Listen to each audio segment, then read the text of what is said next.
दोस्तों, मूवी की स्टार्ट चंद्रपुर नाम के एक गांव से होती है, जहां हम एक औरत को देखते हैं जो प्रेग्नेंट होती है और दो जुड़वा बच्चों को जन्म देती है, एक लड़का और एक लड़की। उनके पिता लड़के को टीका लगाते हैं, लेकिन लड़की को उसकी मां से छीनकर एक पुजारन को दे देते हैं, जो पेड़ के पास जाकर उस बच्ची की बलि दे देती है और बच्ची मर जाती है। सीन शिफ्ट होता है 40 साल आगे, जहाँ हम अंबिका को एक स्कूल में बच्चों को माँ काली और रक्त बीज के बारे में बताती है कि कैसे उन्होंने रक्त बीज को खत्म किया। थोड़ी देर बाद अंबिका अपनी बेटी श्वेता और पति शुभंकर के साथ बैठी होती है। उनकी बेटी उससे कहती है सब छुट्टियों में अपने गांव जाते हैं। उसको भी अपनी गांव जाने का मन है और दादा दादी से मिलने का मन है, लेकिन वो दोनों उसे वहां जाने से मना कर देते हैं, क्योंकि शुभंकर का गांव वही चंद्रपुर होता है जहां लड़कियों की बलि देते हैं। वह अपने गांव छोड़कर शहर में अपनी एक अलग दुनिया बना ली थी और कसम खाई थी कि वह दोबारा कभी यहाँ नहीं आएगा। लेकिन रात को शुभंकर को फोन आता है कि उसके पिता की डेथ हो गई है। बेटी श्वेता को बिन बताए चंद्रपुर के लिए निकल जाता है।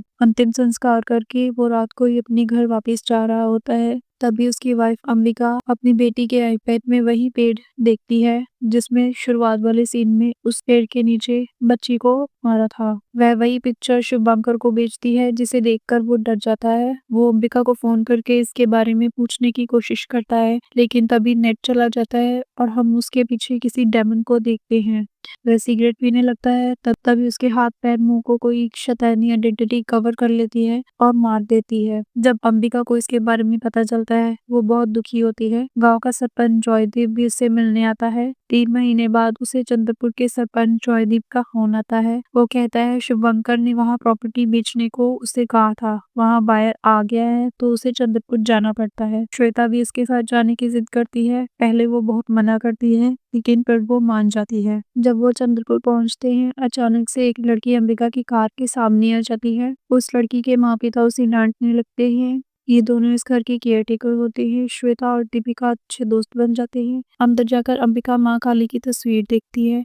उधर अंबिका केयरटेकर के पिता से भी मिलती है, जिसे 50 साल इसी परिवार की सेवा की होती है। अब श्वेता दीपिका को अपने नए स्केचेस दिखाती है, जिसमें वही पेड़ भी होता है। दीपिका उससे पेड़ के बारे में पूछती है, लेकिन श्वेता कहती है कि उसे इस बारे में कुछ नहीं पता। दीपिका बताती है कि यह पेड़ खंडर के पास है, जहाँ राक्षस रहता है। यह सुनकर श्वेता को वहां जाने की बहुत एक्साइटमेंट होती है। दीपिका उसे वहां जाने के लिए मना करती है, लेकिन वो जिद करके उसे वहां जाने को बोलती है। श्वेता खंडर के अंदर जाने ही वाली होती है, तभी उसकी मॉम अंबिका आ जाती है। वो उसे डांटने लगती है। फिर दीपिका की मॉम भी आ जाती है और उसे डांटने लगती है। वहां जाते ही दीपिका को पीरियड्स भी आ जाते हैं। उसकी मॉम झाड़ फूक करके उसे एक कमरे में भेज देती है, जहां वो सोई होती है। तभी एक राक्षस उसकी खिड़की से बाहर उसे देखता है और उसे जड़ों से खींचकर उसे अपने साथ ले जाता है। जब उसकी मॉम कमरे में आकर ये सब देखती है, उसकी मॉम श्वेता को बोलती है कि उसी की वजह से ये सब हुआ है। ये सब देखकर अंबिका पुलिस वाले को फोन करती है। पुलिस वाला इंस्पेक्शन करने आता है और कहता है कि खींचने वाले के पैरों के निशान नहीं। सब कहते हैं कि ये सब रक्त बीज का काम है। वो सरपंच से इसके बारे में पूछता है। वो बताता है कि लड़कियां अचानक से गायब हो जाती है और 4-5 दिन बाद सही सलामत वापिस आ जाती है। अंबिका खुद जंगल जाकर दीपिका को पता लगाने को बोलती है। सरपंच जॉयदेव उसे वहां जाने से मना करता है, लेकिन वो और पुलिस वाला अकेले जंगल जाकर दीपिका को ढूंढने की कोशिश करते हैं।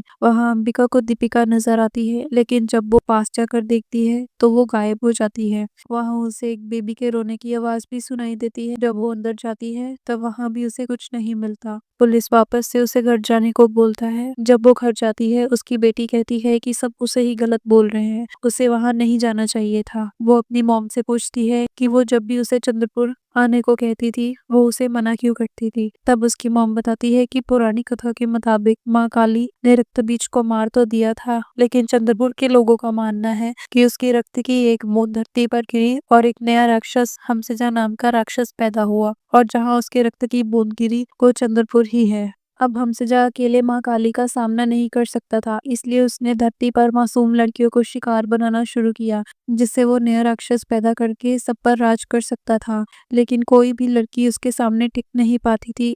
फिर माँ काली के एक परम भक्त ने ये सब रोकने के लिए उनसे शक्तियां मांगी। उनकी भक्ति से खुश होकर माँ काली के रक्त की एक बूंद उस भक्त की आंख में चली गई, जिससे उसे असीम शक्तियां मिली। अब वो हमसेजा का मुकाबला कर सकता था।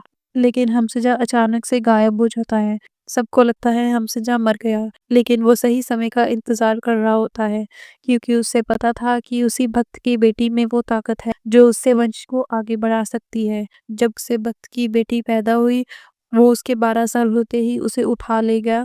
जब वो वापस मिली, उसके पेट में राक्षस का बच्चा था। अब उस भक्त के पास 2 रास्ते थे, या तो वो उस बच्चे को पैदा होने दे और दुनिया की तबाही का कारण बने, या उसे मार दे। लेकिन भक्त को उसे मजबूरन मारना पड़ता है, ताकि हमसजा का बच्चा दुनिया में तांडव ना मचा सके। अंबिका कहती है कि गांव वालों का मानना है कि वो भी उसी भक्त के वंश से है, और अपकेता में भी वही ताकत है जिससे वो हमसजा के वंश को आगे बढ़ा सकती है। इसलिए इस परिवार में जब भी कोई लड़की पैदा होती है, उसकी बलि चढ़ा दी जाती है। लेकिन उसके पिता ये सब नहीं मानते थे, इसलिए वो ये सब छोड़कर कोलकाता सेटल हो जाते हैं। जब उनकी बेटी होती है और उनके पिता उससे मिलने आते हैं, वो उनसे झूठ कह देते हैं कि बेटा हुआ है। इस तरह उन्होंने अपनी बेटी की सेफ्टी की। अब अगले दिन सरपंच और पुलिस वाले उन सभी लड़कियों के घर जाते हैं जो पहले गायब हो गई। वो उनसे पूछताछ करते हैं, लेकिन उन्हें कुछ याद नहीं होता। बस एक बच्ची ने एक बूढ़ी औरत को देखा होता है।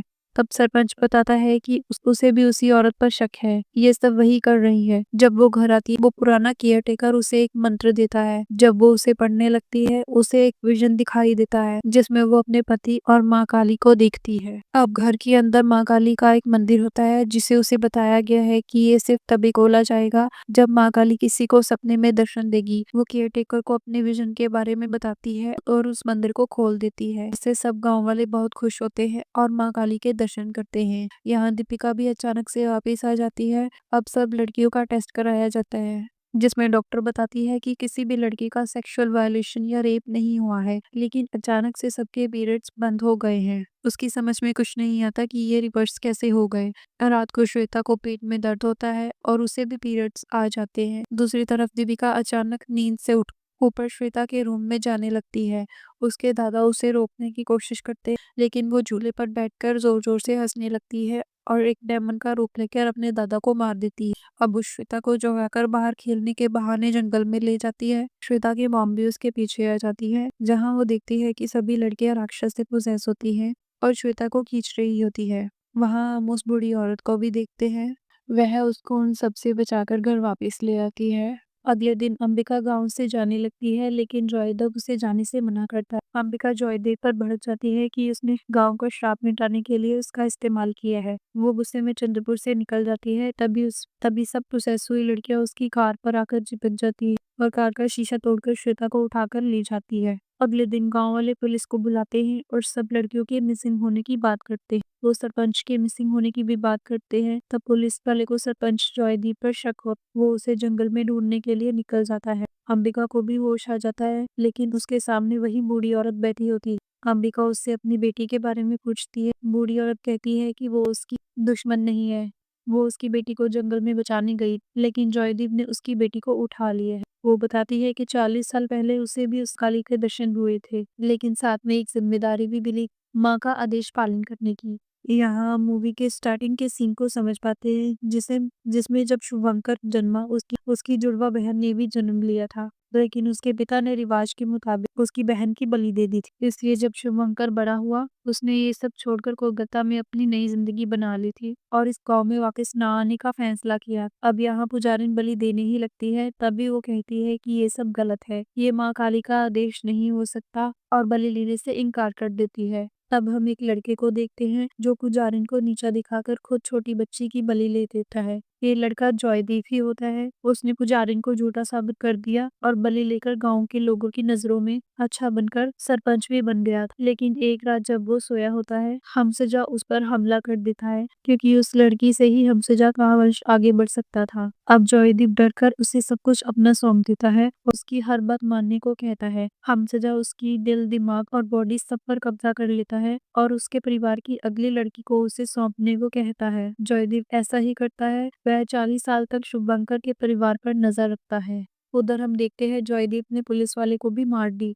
अब अंबिका जंगल जाने लगती है, लेकिन बूढ़ी औरत उसे पहले माँ काली की पूजा करने को बोलती है। अंबिका माँ काली की पूजा करके जंगल में पहुंच जाती है, जहाँ वो अपनी बेटी को पेड़ की शाखाओं पर लटका देखती है और वहां से हमसिजा राक्षस निकलता है, जो जॉयदीप का रूप लिया होता है। वहां सभी पोसेस हुई लड़कियां अंबिका पर हमला करती हैं। जैसे ही वो उसके सर पर हाथ रखती है, वो सब माँ काली की शक्ति से बेहोश हो जाती है। अब वो हमसजा से लड़ती है, जिससे वो उसे अपनी जड़ों से बांधकर उसे आसानी से मार देता है। तभी अंबिका के खून की एक बूंद जमीन पर गिरती है। वो चमकती आंखों से उठती है, उसमें माँ काली स्वयं आ जाती है। हमसजा माँ काली को ललकारता है, लेकिन दोस्तों हम जानते हैं माँ काली सब जगह है। उनकी शक्ति के आगे स्वयं भोलेनाथ को झुकना पड़ा था। बस तब वो हमसजा को मारकर उसका दिल निकाल लेती है और वो खत्म हो जाता है। जब अंबिका श्वेता को घर लेकर जाती है, जहाँ उनसे पुजारन कहती है कि श्वेता में हमसजा का बीज है, अंबिका फिर सोच में पड़ जाती है कि क्या करे। वो भी मजबूरन अपनी बेटी की बलि देने वाली होती है। तभी पुजारन को फिर विजन आता है कि माँ काली ने हमसजा के बीज को हटा दिया है, जिससे अब उसकी बेटी में हमसजा का बच्चा नहीं है।